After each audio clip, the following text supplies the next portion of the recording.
Two men walk into a dusty clearing, each convinced he's the main event. One wears a gleaming chrome helmet, an eagle pattering at his side, carrying a peace sign shield. The other brawny, brash, with a star across his chest, smirks from behind a tattered mask, a legacy of violence and a century of blood behind him. This isn't just about Peacemaker and Soldier Boy. It's about two ends of the American myth: symbols, weapons, men on a mission. And today, it's about what happens when those missions collide.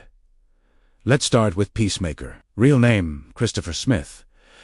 Officially, he's a liar, a killer, a man who'll do anything for what he calls peace, even if it means he has to kill a few dozen people. Maybe slaughter a whole village as long as he thinks he's right. Armed to the teeth, but more than that, clever, resourceful. He likes to play dumb, but you don't survive long in his world by being stupid. And then there's Soldier Boy, America's original hero. In the world of the boys, he's mythic, bigger, stronger, tougher than almost anyone. He is the U.S. military personified, the kind of weapon you build when you think superhuman muscle can win every war. He can punch through walls, tank explosions, and radiates power, quite literally thanks to his nuclear energy ability, picked up after years in Russian captivity. Both are bruisers, not just physically, but emotionally, traumatized by fathers, obsessed with proving their worth, and cartoonish in their single-mindedness. But let's be clear, Soldier Boy is a soup.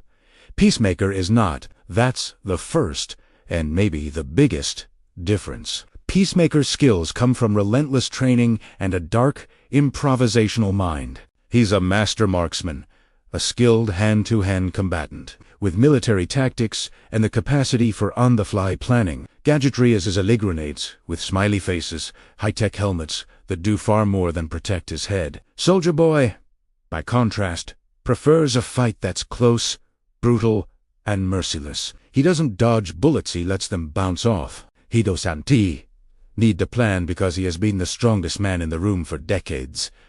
Small arms don't hurt him. Fists break against him. His shield is as much a bludgeon as a defense. And since the Russians experimented on him, he's got a trump card. He can unleash a nuclear blast with his chest, enough to incinerate almost anyone, or take away other soups' powers. But does power alone decide a fight? Let's consider the mental game. Peacemaker is unstable, but so is Soldier Boy. Both have been manipulated, used by the people around them. Both have a history of being controlled by father figures and governments. But Peacemaker knows how he looks to others, sees, painfully self-aware, even if he covers it with jokes and bravado. That makes him dangerous in a fight that's about more than just brute force. Still, does that translate into a win? Let's play out the scene. They meet in the open forest, maybe, or a bombed-out city. Soldier Boy advances, unafraid, shield raised. Peacemaker opens with gadgets, rifles, knives. He empties every clip, deploys every trick helmet. There's an explosion, smoke, shrapnel. Soldier Boy comes out, coughing but unharmed. He closes the gap. Hand to hand, Peacemaker's tenacity shines. Every dirty trick in the book, every brutal punch. He's been shot and stabbed before, but nothing sticks. Soldier Boy slams him through a wall, picks him up by the throat, tosses him aside like debris. Peacemaker is bleeding, battered, but uses the chaos a distraction, maybe an explosive, an electromagnetic pulse, to knock out Soldier Boy, ese equilibrium. For a moment, the fight evens out. Peacemaker lands a shot. It stings, but Soldier Boy shakes it off.